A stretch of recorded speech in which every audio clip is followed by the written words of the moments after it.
Now on BBC Two, the latest on the Prime Minister's cabinet reshuffle. Politics Live. Today, a cabinet reshuffle. What does that mean for you? How can we tackle antisocial behaviour? And are military cuts leaving us defenceless? This is Politics Live.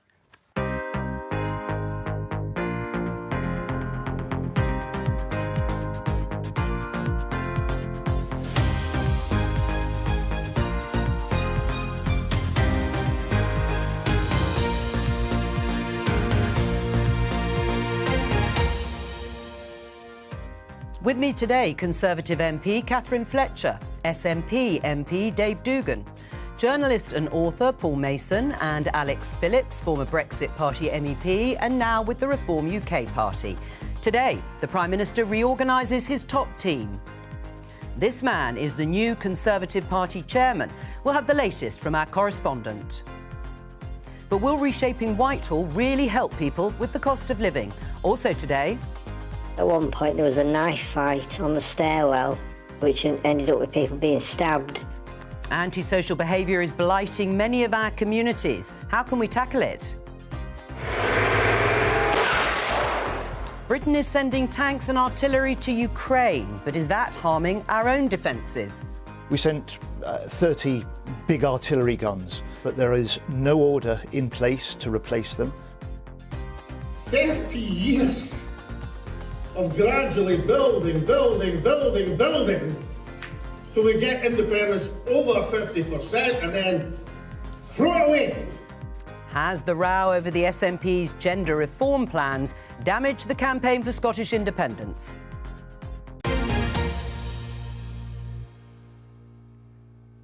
Let's start with BP and figures. Record profits. They've more than doubled to £23 billion.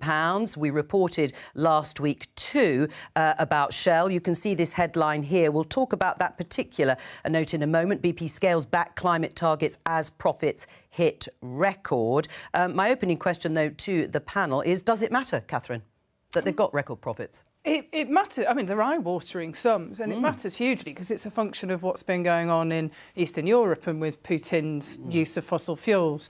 I think people need to understand that BP's a global company, so only about 10% of its profits come from the UK.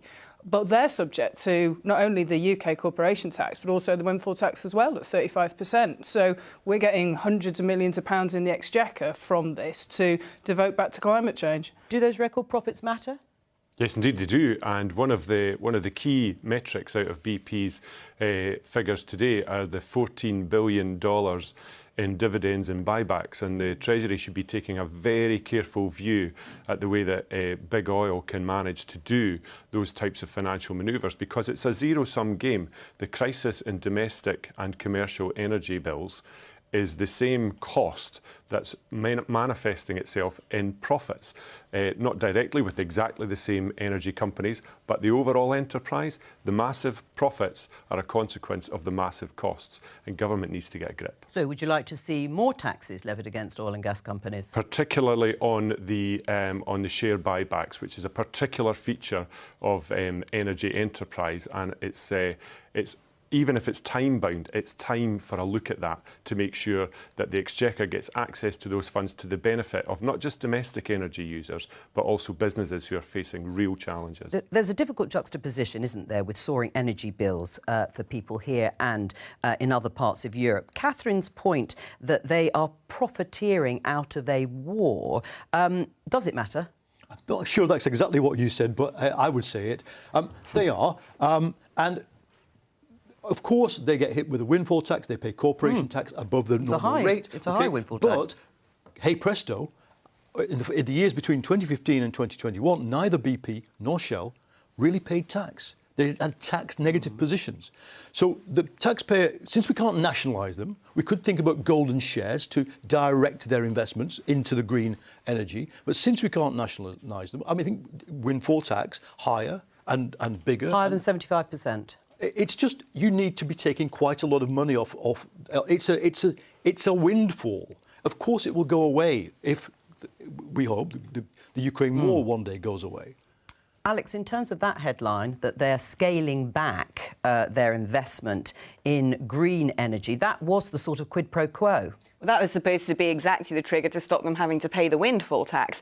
I think my problem with the whole setup of the energy market, if you could call it that, is the level of intervention that's gone on, which has actually left the consumer and the taxpayer carrying a lot of the burden and never getting any of the perks. And actually that balance should be shifted back to the big energy companies themselves. They should have been told, you know, you've got to stick to 2021 prices when you're selling to the suppliers. If they had done that, there'd be no need for the windfall tax. And frankly, as terrible as the optics are, creating a model for windfall taxes, I think, sets a very dangerous precedent. All right, we're going to talk about the reshuffle. It was expected. It has unfolded this morning. We're going to talk to the BBC's chief political correspondent in Downing Street, Nick Eardley. There he is, with the famous black door opening and shutting behind him, as it has over the last few hours. But first of all, let me just give you the headlines. They're not new faces. There's been a sort of reshuffle, literally, of the decks. Here, Greg Hands is now the Conservative Party chairman. Big gap, replacing Nadhim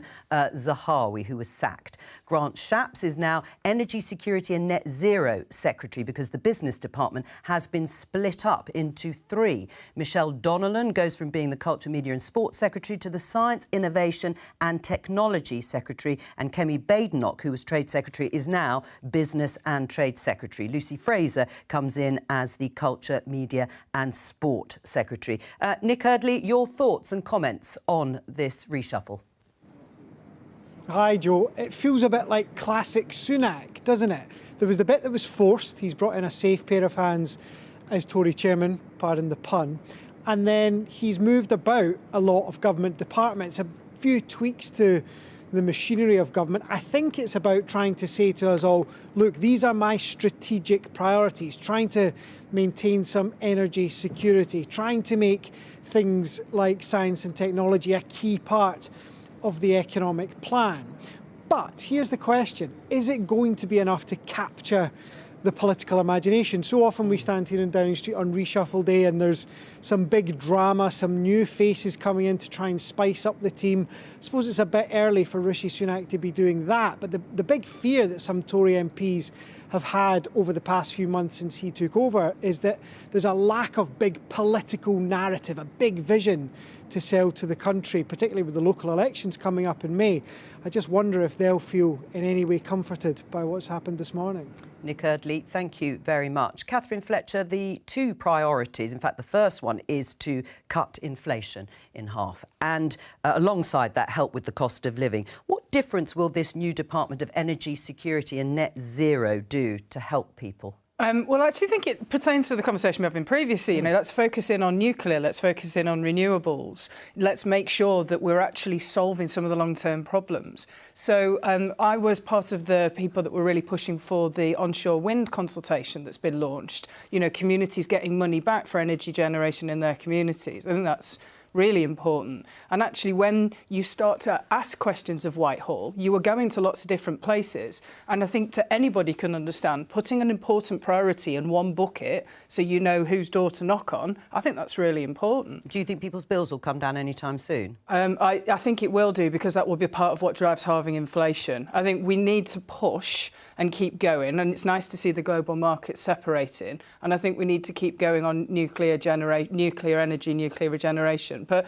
just as an aside, just on that panel, isn't it fabulous to see three really talented Tory women kind of getting new big departments in the cabinet? You know, it's party. You're pleased about that? I'm really chuffed. I'm well done to all of them. Well, we'll judge on delivery, of course, as always. Dave, do you welcome it in the same way, this new Energy Security and Net Zero department? Well, I certainly welcome three women getting top jobs in any government. I can agree with Catherine on that. But, you know, of those 5 high-profile appointments, it's interesting, isn't it, in terms of an analysis of the United Kingdom, that only 2 of them will have a passing reference to Scotland in terms of trade with Kemi Badenoch and energy with Grant Shapps. And one of the key things that I'd like to see Grant Shapps get to grips with is the entirely dysfunctional energy market in the United Kingdom. I'd like to see him lay it on the line to Ofgem that they're actually going to have to get some sort of dynamic intervention to their way of operating and their way of regulating the energy market.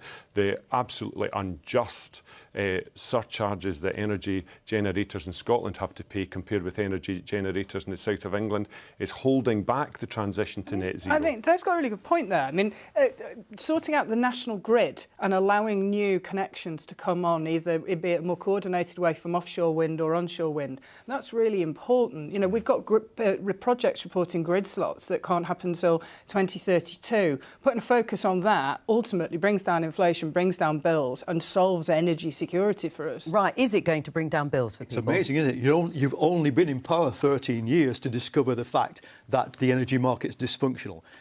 Grant Shapps has one job now, and that concerns both people's bills and the security of the country. And that is to deploy nuclear, wind and solar power as rapidly as possible. But to do that, the Conservatives are going to have to rip up the planning system. This 7-year wait for joining the national grid isn't just because the national grid is inefficient, although it may be. It's the fact that you have to build the transformers, and as soon as you put your transformer or your big cable planning application in, I think the average for that is something like 11 years. I agree. It's your party, I'm afraid, in rural England that is the big driver of objections to the planning system. So I think we need to I agree. revolutionise I think the we planning need to system. separate housing planning from infrastructure Absolutely. planning. This is not government policy, this is me riffing, but I genuinely believe it's one of the biggest constrictions on growth. I think you're right. But I would say that I don't think tying it to local communities, community consent is key here, and that's what's powerful about the onshore wind consultation. What about net zero? I mean, it says energy security and net zero, Secretary. There might be people watching who think maybe my bills are going to go up. Well, what a contradiction in terms. I mean, if you look at our energy policy over the past couple of decades, this drive for net zero has made us net poorer. We've exported carbon emissions to other developing countries, and carbon doesn't know what a national border is. At the same time as exporting our own carbon emissions, we've exported our industrial policy, we've exported our potential prosperity, we've exported our geopolitical leverage. It's about time we got real and got pragmatic when it comes to how we do energy in the UK, and actually understand that if we continue to self-flagellate by focusing constantly on targets, net zero targets, while other countries are flouting it, frankly, we're going to be poorer and we're going to be weaker. Dave? So it's not an act in self-flagellation. It's addressing the climate emergency, and the need to have a green revolution in our energy generation is not what's made us poorer. Leaving the European Union and the single market is what's made us poorer. Slamming the door on free movement of people is what's made us poorer and what's made our services go into a critical state of under-supply of labour. So, the idea, and incidentally, Catherine, I would gently push back on nuclear being the answer. It has enormous capital costs up front, and it's actually extremely high carbon in its construction. I think nuclear is a big part of net zero. Nuclear is a big part of green jobs and skills and tech. So tell people in Moorside or Sellafield or Springfield or Anglesey or Traws-Fynith or Wilver that net zero nuclear isn't a jobs provider and a skills provider, and I think that's scoff. But do you think there's any chance of the Scottish Government changing its policy on nuclear? Because to me it seems insane that there's a UK domestic capability there that can really generate and lower people's bills, and you guys are opposed to it. I genuinely think there's no evidence that nuclear energy has lowered people's bills. When it came to pass in the 1950s and 60s, we were told, or I wasn't, but older people were told, that it would be too cheap to meter. Well, that never came to pass, and that doesn't include the decommissioning costs, which are eye-watering. To be fair, my father's worked in that industry. And where does the waste go? Drigg.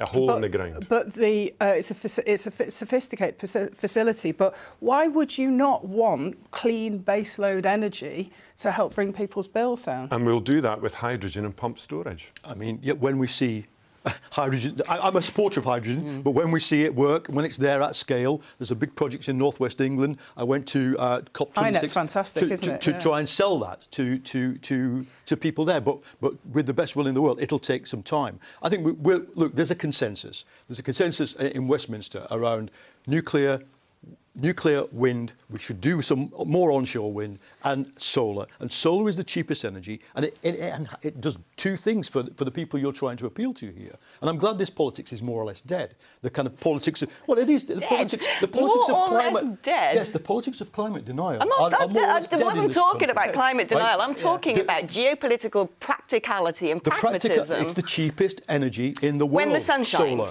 When the sun shines, you do need a base load of something. You need a base load of nuclear. You need wind. You need solar. Paul, just on solar panels, sorry, Joe. No. I think Alex does have a point in that I think 85% or 90% of the solar panel manufacturing capability is still in China. Right. Fine, let's make some here. So I think I don't think there's a silver bullet to this, and actually there are some innovative companies in Lancashire that are having a look at that. But we need to be strategic about how we bring this on manufacturing back. And how do they back. feel about the Conservative government and Conservative ministers continually harping on about banning the development of solar on low-grade farmland? No, high-grade farmland. Sorry, it's Food security is important. Do you want to ban solar panels on 3B land? Because if you do, that'll kill the solar energy. I'll tell you what I do want. I want solar panels on every Amazon warehouse. I want solar panels on every business unit. That's not an answer to the question. That's not where the developments are going to be. Well, it depends on what we need to happen, and you come back to community consent.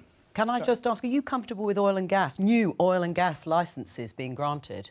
So, for me, the operative word in net zero is net. The implication that we're going to not use oil or gas any time in the near future is not realistic. It's not a cogent point of view. Not use it, but new licences. When you accept that you are going to consume oil and gas in a net zero, within net zero parameters, it's very much better to make sure that the jobs and the revenue for that oil and gas is receipted as close to the source of consumption as possible, both for the environment and for fiscal reasons and employment opportunity reasons. And we must really ensure... Is that what your Green partners think as well?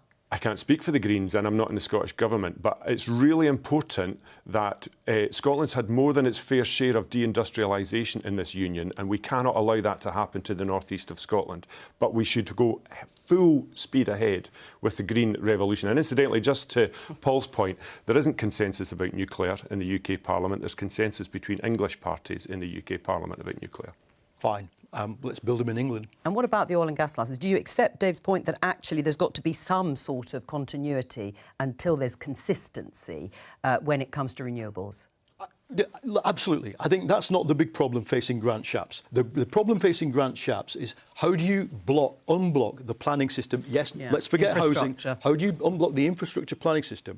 The biggest solar farm in this country is 70 megawatts in North Wales. We need 67 of them between now and 2030 to meet the government's own target. How do we do that when the average... I mean, the planning is a nightmare. So let's have some cross-party consensus about it. It's going to be hard. It's hard. Yes, for local communities. Sometimes their objections are sometimes overridden. But the planet is entering a chaos cycle. And we have to stop climate change. And I think the challenge for all of us as politicians, I was Alok Sharma's PPS. I had 2 weeks in a glamorous porter cabin in Glasgow and watching the world debate this. One, the UK is miles ahead of less of the countries. You would see people privately sidle up and go, how have you done it? But also the fact that we need to have a dynamic debate about solving it in multiple different ways and crucially not scaring people and telling them that we're going to take your gas boiler off you. We're not. I know you want to carry on talking about this particular subject. We'll come back to it on another programme because we're going to talk about something else, antisocial behaviour. And one story covered by the Politics South East reporter Marcella Whittingdale in Brighton, where residents were successful in addressing the issue on their estate. Let's have a look.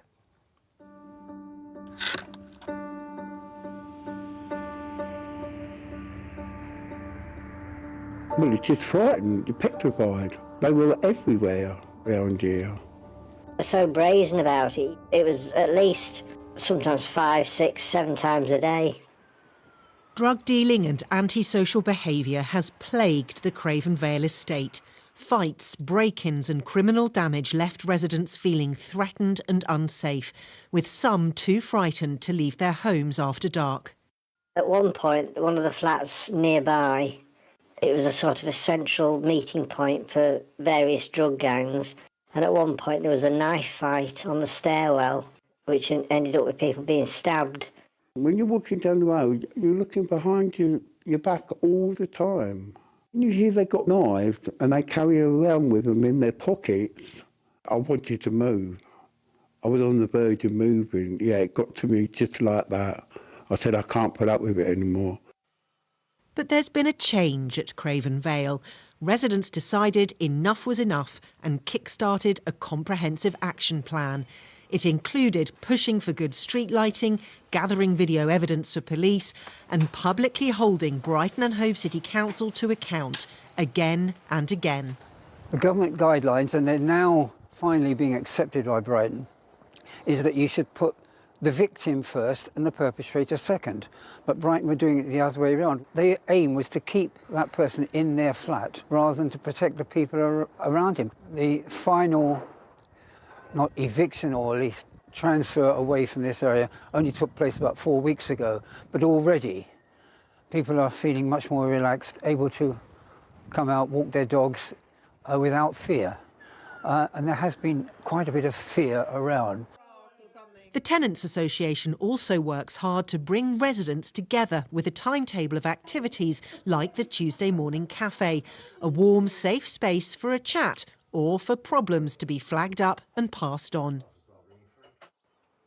Sussex Police say they've upped patrols in Craven Vale, identified and arrested prolific offenders and worked hard to safeguard vulnerable residents.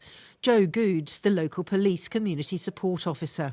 I do go to some of the residents' meetings at the community centre, but we also, as PCSOs in the whole of Brighton, do a lot of patrolling in high visibility on foot in our ward areas, so that it gives us time to really stop and talk to people and take the time to understand what's going on in those neighbourhoods. Brighton and Hove City Council say they're legally required to give people a chance to improve their behaviour before evicting them, and that they've also changed how they deal with antisocial behaviour experienced by council tenants. But residents say making Craven Vale a better place to live should never have been such a battle, though their new sense of safety makes it more than worth it. You saw and heard Alan Cook there in the film. He joins us now. He's of the Craven Vale Tenants Association. Welcome to you, Alan. We heard some of the issues. What was the worst issue in terms of antisocial behaviour for you and the residents? Well, the problem with the estate is that most of the one-bedroom flats are clustered into stairwells. So there's one stairwell and it serves 6 flats. And all you need is one troublemaker in that flat, in that stairwell, and the other 5 are too frightened to do anything about it. They are continually threatened. And it took some time for them to actually come out and tell us in the community association what was wrong and what needed to be done. The worst case recently was one who was put in by the council. Within the first 3 weeks, he started, losing control of himself. He was attacking his neighbours, breaking windows, crashing doors and so on. Right, so, I mean, but it sounds like you did some quite simple things to actually change the whole feel of the estate. Well, yes, we complain and complain and complain. So the council have got thousands of emails on this. We also did a petition. It only took 10 days to get 75 names on that petition. And when you bear in mind that people have got to hand in their names and their addresses, it showed just how much people were willing things to change. So that was one. And secondly, we went back to the Home Office and checked through all the legalities of what they should be doing in Brighton, and we found that they weren't. So we confronted them with the evidence and basically force them to change. Now, we're not the only ones in Brighton who are suffering. We know others are suffering, but we just decided with video evidence to push and push and push.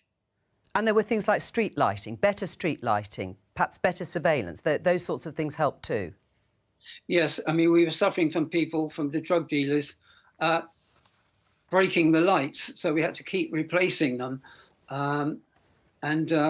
We had one resident who was extremely good on video, and the video would be taken of a drug dealer coming down from London, visiting the flat. That would be with the police within 5 minutes, and the police would be around within 10 minutes. And I think we had 15 arrests of non-residents, most of whom were charged with drug offences. Well, Alan, stay with us and listen to the discussion. Catherine, starting with you, I'm sure you've heard stories like this. What do you make of the sort of people power of the residents here? They had to push the local authority, they had to push the Home Office, and then finally something was done, particularly about removing, in some instances, people who were involved in a lot of antisocial behaviour. My initial reaction is give Alan a medal. I mean, you know, community activists like that, they really are the beating heart of communities. And I think he's absolutely spot on in identifying it, in that it is about leadership and focus, and that's what he's shown in his community. Oh, you can see Alan. Alan, brilliant stuff. Tenner's in the post. Oh, well, it's not, but you know what I mean. But we've got something similar going on in Lancashire, where the police have completely restructured themselves, neighbourhood teams. I was at an antisocial behaviour conference the other day, and the role of communities and the local councils and the police and the PCSOs working together to put focus on a problem. I think we have been guilty in the past of being a bit too softly with people that blight people's lives. Now, that's not to say everybody should be treated the same, but especially, for example, if young people are committing antisocial behaviour, sometimes a criminal charge is appropriate, as well as diversionary activities and support and letting the parents know. Right. Finding the balance. Well, what about in Scotland? Because there is an issue. Perhaps people are indulging in antisocial behaviour, but they may be vulnerable themselves. Do you think they should be treated more harshly? I don't think anybody should be treated harshly. I think everybody should be treated fairly. And you're absolutely right that vulnerability manifests itself in a range of different ways, and all local authorities have a statutory obligation to house people. That's all fine and that's all good, but quite often it falls to people like Alan to highlight the actual compound consequences of what's happening, where somebody's been placed here or somebody's been placed there, on the actual welfare of other residents and tenants on the estate. And I think, I don't know what's happened in Brighton and Hove, but certainly before I came into Parliament, I was a local councillor as well. And we used to work very closely with community wardens who did a tremendous amount to make sure that people felt, first of all, reassured about behaviour that was sub-threshold but still wasn't very pleasant, and then made proper interventions when more serious behaviour was there to support residents. I mean, you'll remember the phrase, sorry to cut you off there, you'll remember the phrase, zero tolerance. I think Rudy Giuliani did it in New York, this idea that you tackle what is sort of low-lying or starts as low-lying antisocial behaviour but can develop. Is that still appropriate now in the way that Alan and his colleagues have done? I think this is a great example, and there's a report out today from the Conservative think tank, Onward, that basically says, if we call it levelling up, improving the lives of poor communities, and tackling antisocial behaviour can be really key to that. Now, what I think this shows is that there's two parts to the answer. There's the micro institutions that, like this community association that they run, like diverting police resources to what's called hotspot policing. There's that. But at the end of the day, some of these things are crimes. Carrying a knife is a crime. Intimidation is a crime. Breaking a street light is a crime. And we've had cuts in police numbers, and councils have lost it. I'm sorry, we've had cuts in police numbers, and we've had councils losing a quarter of their budget over the last decade. Since the Conservatives. No, I'm not saying it's society.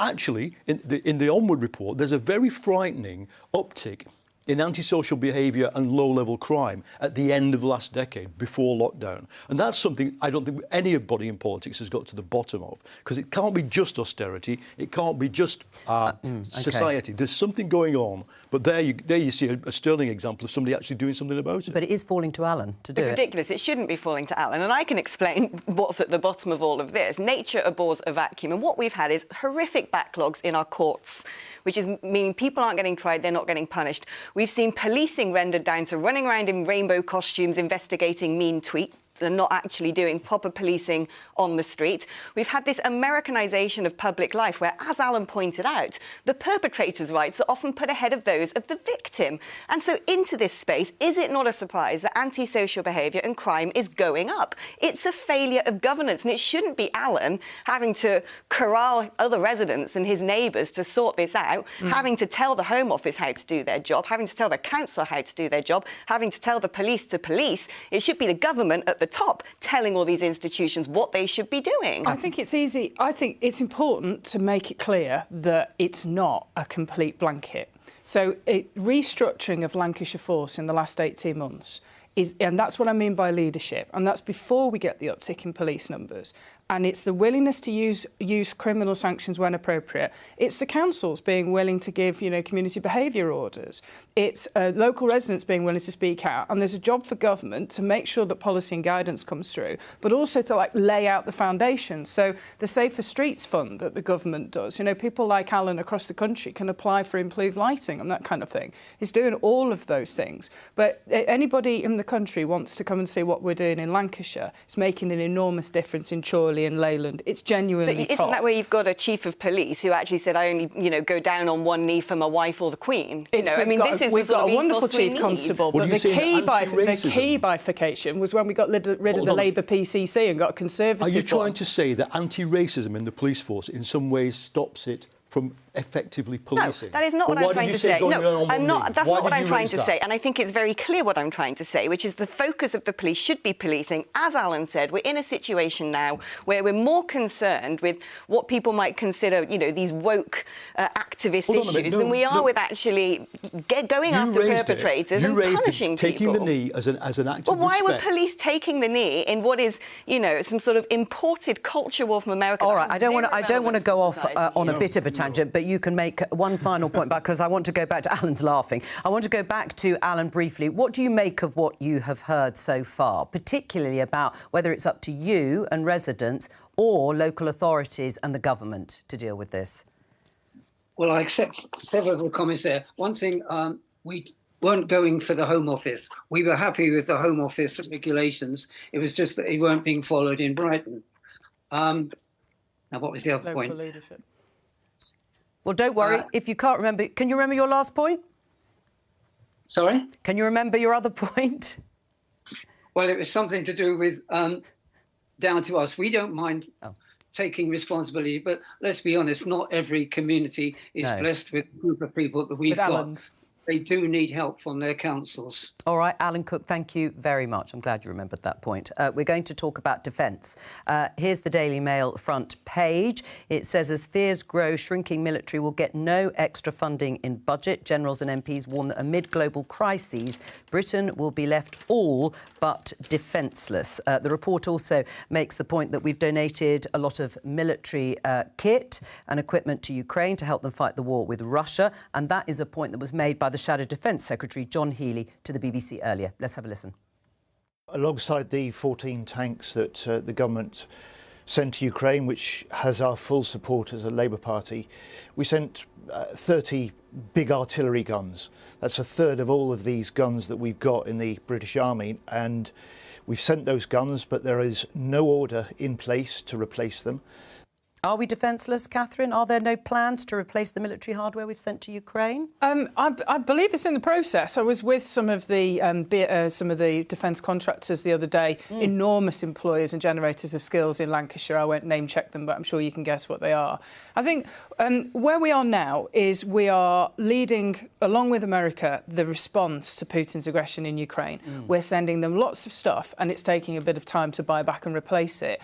And to some extent, making sure that we buy the right stuff for future wars and having a proper think about it. Good. I think we need to. Would the SNP commit to replacing all the kit and equipment that has been used in Ukraine? Well, that wouldn't be our responsibility. No, but I'm just saying, do you think it's important? It's absolutely important. Right. I think, incidentally, the defenceless headline is a bit of a disservice to the over 100,000 personnel in uniform in the United Kingdom who would definitely take a different view. What's not at issue, and I'm afraid this really does predate, Catherine, the war in Ukraine, what is not at issue is the fact that the MOD's cupboard is largely bare.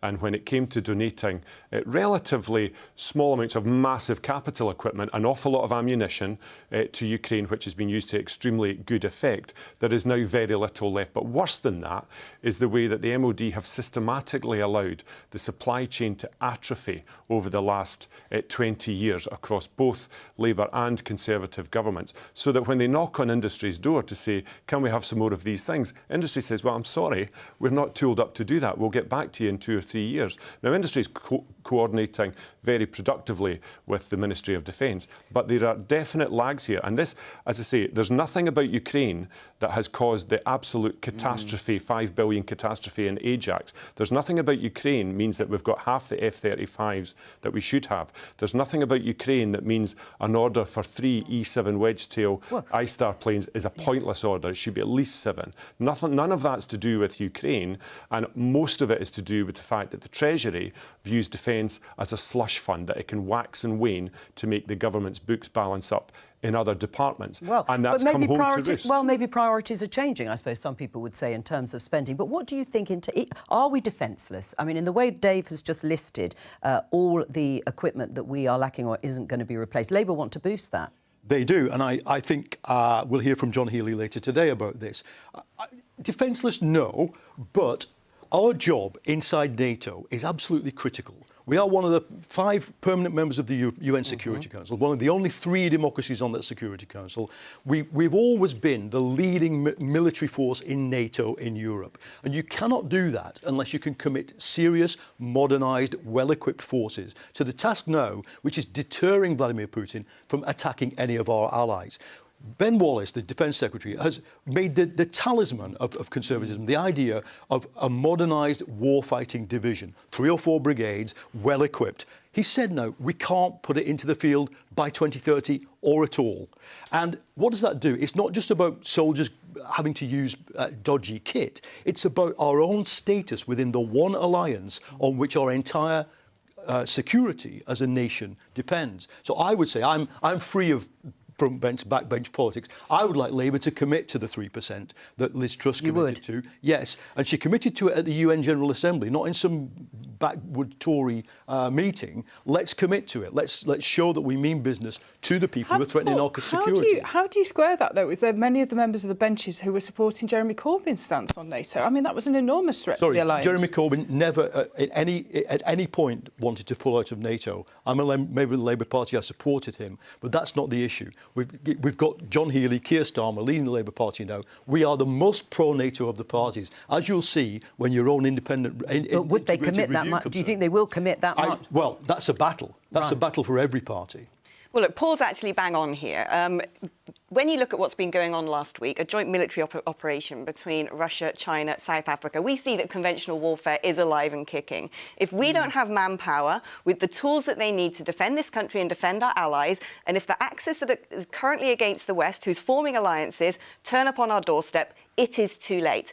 The other thing I'm going to say is actually the UK is a leader when it comes to the defence sector. Every pound spent in R&D and defence in this country adds £7 to the British economy. It's a brilliant mass employer. We are huge innovators in this field, selling many weapons abroad as well, which gives us significant leverage on the global stage. And it's not the time right now to be caught napping and find ourselves, as the headline says, genuinely, defenceless. I think I'm with David. You know, there's fantastic military personnel. There's a thing called the Armed Forces Parliamentary Scheme where they teach you stuff and you learn a lot. But the idea that we're stationary at the moment is not really there. We've signed a defence agreement with Japan around Tempest, which really is another massive double down of the innovation that's there. It's also 20 years away. It's also going to drive the technologies of the future. So what those points about, sorry, Catherine, but those points about how innovative the United Kingdom is, that's all industry. It's nothing to do with government. They'll write the cheques at the end of the day, but nothing squares the circle of the waste from MOD. It's government that's facilitating international Right, but just on the figures, I mean, the Institute for Fiscal Studies have pointed out we now spend about 2% of our economic output on defence and about 9%, let's say, broadly speaking, on health. Back in the 1950s, height of the Cold War, bearing in mind we've got this land war in Ukraine, it was pretty much the reverse of that. Are we saying that that's what we should do?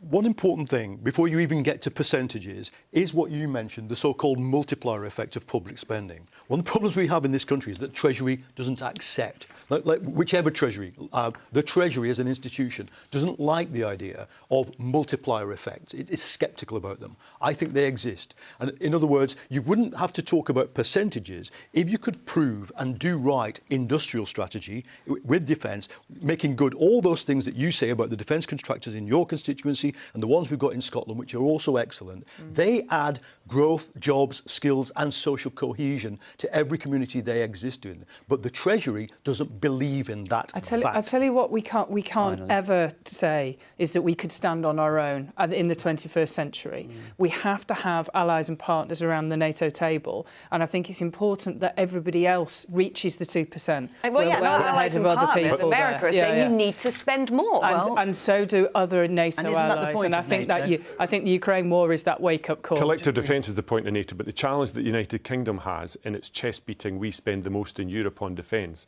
is that Germany is committed to 2%, and that's 2% of a significantly larger economy, which puts the United Kingdom out in the cold. Right, you say it's a battle, just very briefly. Are you still wanting to become a Labour candidate? Yes, of course I am. Right, on that. Something completely different. A Burn Supper event in Dundee over the weekend. Alex Salmond, former SNP First Minister, now head of the pro-independence Alba Party, accused the SNP of setting back Scottish independence movement with its gender reforms. Let's take a look. And the 6% decline in independence vote over a month. And think about that. 30 years of gradually building till we get independence over 50% and then throw it away in some self-indulgent nonsense. Which, even if it was right, which it isn't, would hardly be tactically the most astute manoeuvre when you're meant to be taking Scotland to its next date with destiny. Pretty angry, Alex Salmond. There, is he right that it's been self-indulgent nonsense in terms of your gender reforms that set back the independence movement? No, I don't think he is right, and I can see why the Daily Telegraph wasted no time in putting it on the front page, because, of course, as a comment, it's not helpful to the independence movement. But you know, in terms of the GRR legislation passing, this is the gender reform. Gender recognition reform passing through the Scottish Parliament. That was positive rights-based legislation which sought and tried very hard to make sure that rights were balanced equally amongst different groups. Sure. It's been taken with and run with by people who have tried to fight their own battles using that as ammunition. But Dave, just to interject, because we haven't got masses of time, it did lead to, either directly or indirectly, or perhaps not related, to the First Minister's personal approval ratings dropping into negative territory pretty well for the first time in recent years, from +7 to -4, and support for independence falling from 53% to 47% among those expressing a view. So has Alex Salmond got a point? No, because polls come and go. And don't let's forget the core substance of what the dynamic is in Scotland is that the SNP have been in power now for 15 years and Nicola Sturgeon is still, despite what all the newspapers would have you believe, a tremendously popular politician. Not because people like her name or how she looks, but the people like the policies that her government delivers. All right, including the gender recognition reforms. Catherine? I thought the sound quality on Alex Salmond was better when he was on Russia Today, if I'm honest. I think the SNP spend the entire time talking about independence. Dave's right, they've been in power 15 years. They can't handle the basics. They're over-spending this year's budget. No, we balance our budget every year. Every year we balance our budget. You get more money per head. Is it 1.25 compared to what we get in England? Have you seen You can't balance that. And then you've had a catastrophic internal row about something that is not important to the Scottish people. The SNP need to deliver better education, drug reform, and need to... See, this is what happens with Tories. We get this in the chamber all the time. Your education is a mess. You have absolutely no evidence for that. And you've got far greater levels of social protection in Scotland. This myth that we are spending our way to difference... You're biting chunks out of each other about an act that we've had to block, which you had legal advice. You knew it was going to conflict with UK law. We had no choice. It conflicted with reserve powers. What does that do for the people of Scotland? Never mind the women in prisons it puts under threat. It's consistent with the Equalities Act, and also you didn't have to block that act. You chose to block it. And will you change it? Will you amend? Posturing over devolution. Will you amend any of the reform bill that you've passed? Well, that remains to be seen. But would you like to do it? The bill is blocked now by the UK government as a function of being in the United Kingdom. So the bill is blocked by the fact Nicola Sturgeon's had a U-turn on it with specific cases of And threat. on this issue, which will no doubt continue while we're off air, thank you to all of my guests. But I will be back tomorrow with Prime Minister's questions from 11:15. Bye-bye.